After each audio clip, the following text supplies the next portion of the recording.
9 world championships, 76 Grand Prix victories, 14 wins at the Isle of Man TT, the most dangerous race on Earth, a rescue from a burning Formula One car that earned him Britain's highest civilian honor for bravery, and a comeback at age 38 with a permanent limp that made grown men weep in the grandstands. You would think the man behind these achievements would be a household name, someone every motorsport fan could identify immediately. But here is the strange thing. If you stopped 100 people on the street and asked them to name the greatest motorcycle racer of all time, most would say Valentino Rossi. Some might mention Marc Marquez. A few hardcore fans might bring up Giacomo Agostini. Almost nobody would mention Mike Hailwood, and that is genuinely bizarre, because statistically, Mike Hailwood has a legitimate claim to being the greatest motorcycle racer who ever lived. He won the same number of world championships as Rossi, 9, but while Rossi's greatness unfolded over more than a decade, Hailwood's came in a single 7-year surge. It wasn't longevity, it was domination. So why does nobody talk about him? That is the question we are going to answer. Because the story of Mike Hailwood is not just about statistics. It is about a man who had every reason to take the easy path in life, who chose to risk everything instead, and who showed us what grace under pressure actually looks like. This is the untold story of Mike the Bike. Stanley Michael Bailey Hailwood was born on April 2, 1940 in Great Milton, Oxfordshire, England. And unlike most racing legends, he did not come from nothing. His father, Stan Hailwood, was a millionaire. The family owned Kings of Oxford, one of the largest motorcycle dealerships in Britain. Mike grew up surrounded by machines, wealth, and opportunity. His first motorcycle came at age 7. Most kids that age are learning to ride bicycles with training wheels. Mike Hailwood was already mastering 2-wheeled engines. Now, this is the first thing that makes his story remarkable. Mike Hailwood never needed to race. He could have inherited the family business, lived comfortably, and never risked a single hair on his head. His father had built him a safety net most people can only dream about. But comfort did not interest Mike Hailwood. Speed did. By 1958, at just 18 years old, he had earned a nickname that would follow him for life, Mike the Bike. He earned it the hard way by winning 74 races in a single season. 74 races in his second year of competitive racing. To put that in perspective, most professional racers today consider a season successful if they win 5 or 6 races. Mike Hailwood was winning 1.5 races per week. The motorcycle racing world had never seen anything quite like him. His style was not the most technically perfect. He did not analyze data sheets or obsess over suspension geometry. He simply had an almost supernatural connection to any machine he rode. One rival described it this way: you would be absolutely certain you had the corner won, that there was no way anyone could pass you. And then Mike would appear from nowhere, take a line that should not have been possible, and disappear up the road. By 1961, at 21 years old, Hailwood won his first world championship on a Honda 250 cubic centimeter motorcycle. This was historic for a reason beyond just the title itself. It was the first time a Japanese motorcycle had ever won a world championship. Honda, now one of the most dominant forces in motorsport, owes part of its credibility to the skinny British kid who proved their machines could compete with the established European manufacturers. What followed was one of the most dominant periods in motorcycle racing history. Between 1961 and 1967, Mike Hailwood won 9 world championship titles. He became the first rider to win world championships in 3 different engine classes: the 250 cubic centimeters class, the 350 cubic centimeters class, and the 500 cubic centimeters class. He won 4 consecutive championships in the 500 cubic centimeters class from 1962 to 1965. Nobody had done that before him. But here is what separates Hailwood from riders who simply dominate their era on superior machinery. He also competed in the Isle of Man Tourist Trophy, known as the TT. If you have never heard of the Isle of Man TT, let me explain why it matters. The course is 37.73 miles long. It winds through villages, over a mountain, past stone walls and hedgerows, across cattle grids and railway crossings. There are no runoff areas. no gravel traps, just roads lined with everything that can kill you. Modern MotoGP riders, including Valentino Rossi and Marc Marquez, have won exactly 0 TT races. Not because they lack talent, but because they refuse to compete there. The risk-to-reward ratio is simply too extreme for anyone with a lucrative contract and a long career ahead. Mike Hailwood won 12 TT races during the 1960s alone, and in 1967, he produced what many consider the greatest motorcycle race ever run.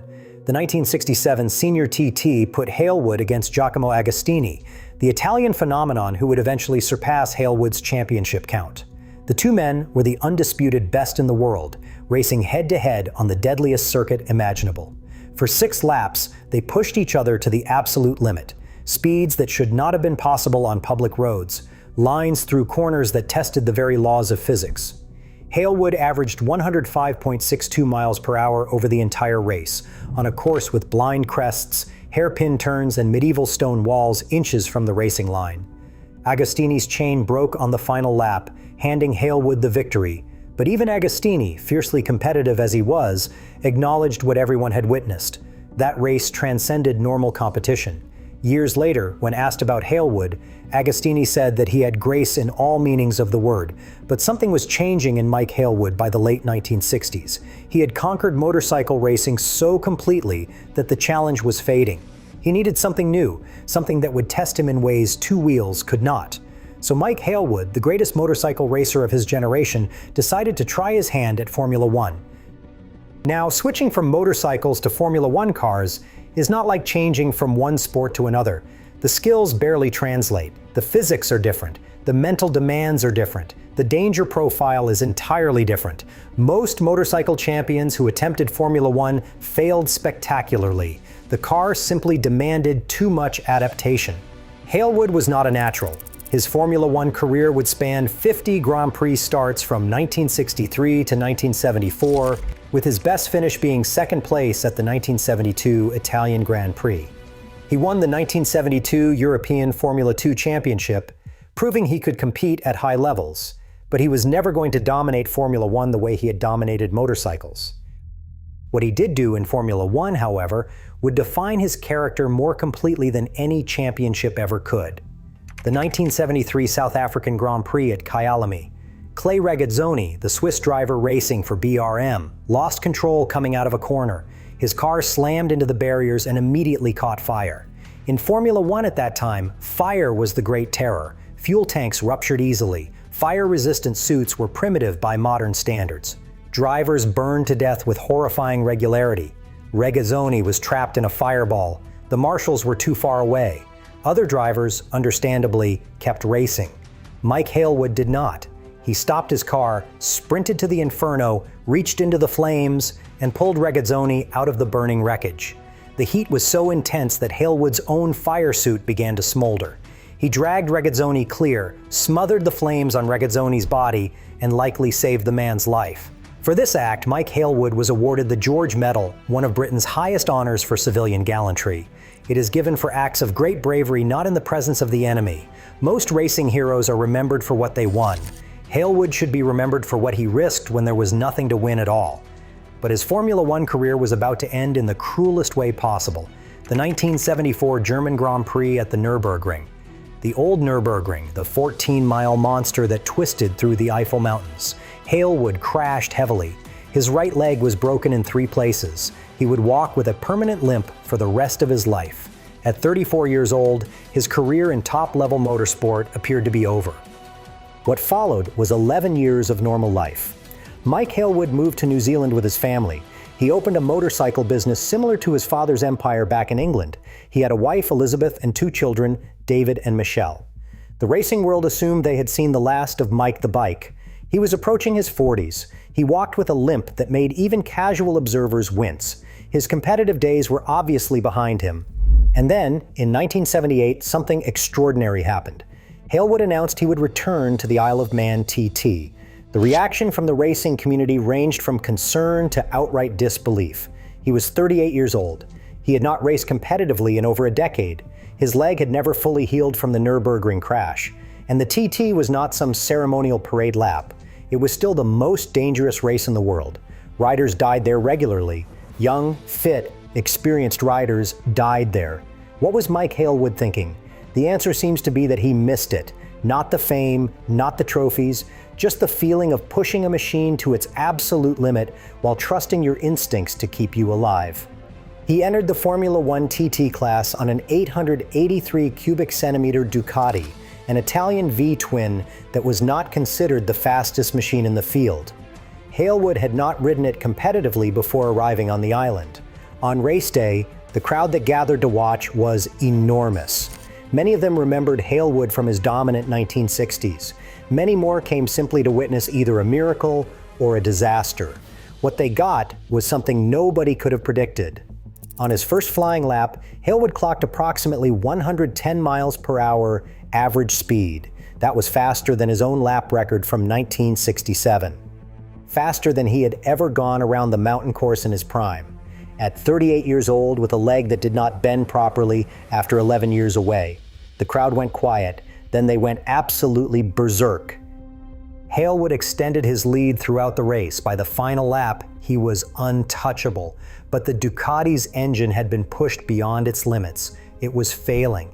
As Hailwood crossed the finish line to win, the engine blew. Smoke poured from the machine. It had given everything it had, and so had the rider.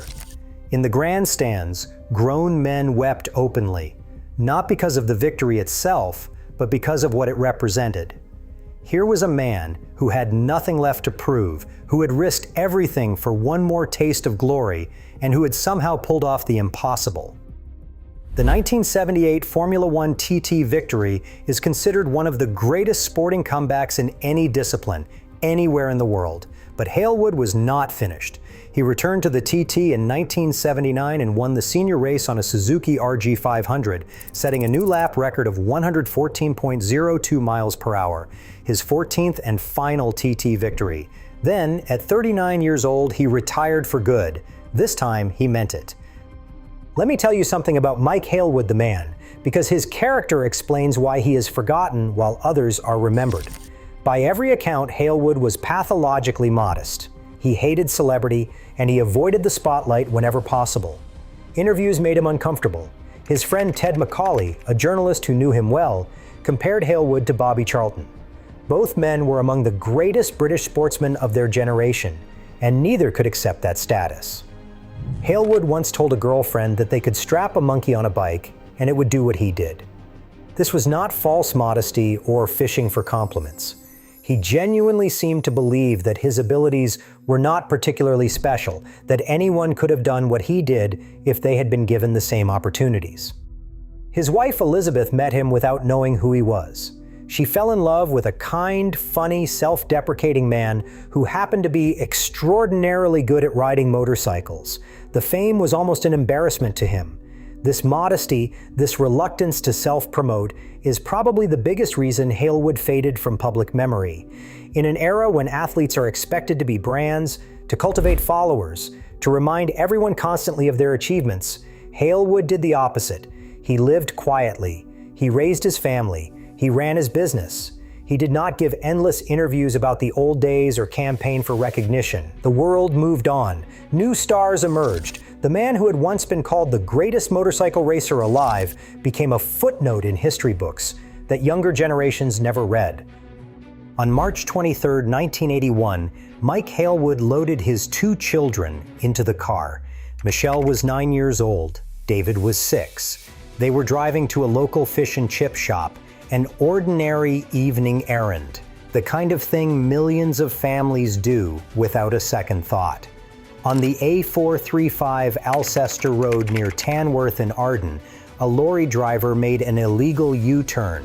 There was no warning, no time to react. The collision killed Mike Hailwood instantly. Michelle died at the scene as well. David survived. The lorry driver was fined £100. That was the price the British justice system placed on the life of one of the greatest sportsmen the country had ever produced and his 9-year-old daughter. Mike Hailwood was 40 years old. The funeral brought together figures from across motorsport history. James Hunt, John Surtees, and Giacomo Agostini served as pallbearers. Men who had competed against Hailwood, who had been pushed to their limits by him, who understood exactly what the world had lost. Agostini, his greatest rival, later said, "I lost a friend, but the sport lost something that can never be replaced." So why does nobody talk about Mike Hailwood? Partly, it is the era he competed in. The 1960s had limited television coverage. Races were not broadcast globally the way they are today. Unless you were physically present or read specialized magazines, you might never have heard of him. Partly, it is his own personality. He did not build a brand. He did not court publicity. He did not spend his retirement reminding everyone of his accomplishments. And partly, it is the strange way that sporting memory works. Each generation creates its own heroes and forgets the ones that came before. But here is what the numbers tell us. Valentino Rossi is considered a legend, and rightly so. 9 world championships across 26 seasons, 115 Grand Prix victories. Mike Hailwood won 9 world championships in 9 seasons, 76 Grand Prix victories from approximately 152 starts, a win rate of roughly 50%. Rossi never won a TT race, neither has Marc Marquez. Neither has any MotoGP champion of the modern era. Hailwood won 14 TT races. He also competed in 50 Formula One races, pulled a fellow driver from a burning car, and earned one of Britain's highest honors for bravery. Then he came back from an 11-year retirement with a permanent leg injury and won the TT again. None of the modern greats have done anything remotely comparable. This is not to diminish Rossi or Marquez or any current champion. They are exceptional athletes competing at the highest level, but when we talk about the greatest of all time, Mike Hailwood deserves to be in that conversation. He just never insisted on it himself. The last thing I want to leave you with is this. Mike Hailwood possessed grace. Not just the smooth style on a motorcycle, though he had that too. Grace in how he conducted himself, grace in how he treated others, grace in how he faced danger and victory and defeat with the same quiet dignity. He did not need the world to remember him. He did not need statues or films or documentaries, but maybe we need to remember him. Because Mike Hailwood represents something we do not see enough of anymore. Excellence without arrogance, bravery without bravado, greatness that does not demand recognition. He was the greatest motorcycle racer of his era, and quite possibly of any era. He was a hero who risked his life to save another man. He was a husband, a father, and a friend. And he was taken from us by a lorry driver making an illegal turn on the way to get fish and chips. If you want to see more stories about forgotten legends who deserve to be remembered, click the video on screen now. Like and subscribe, because next week we are covering another name you should know.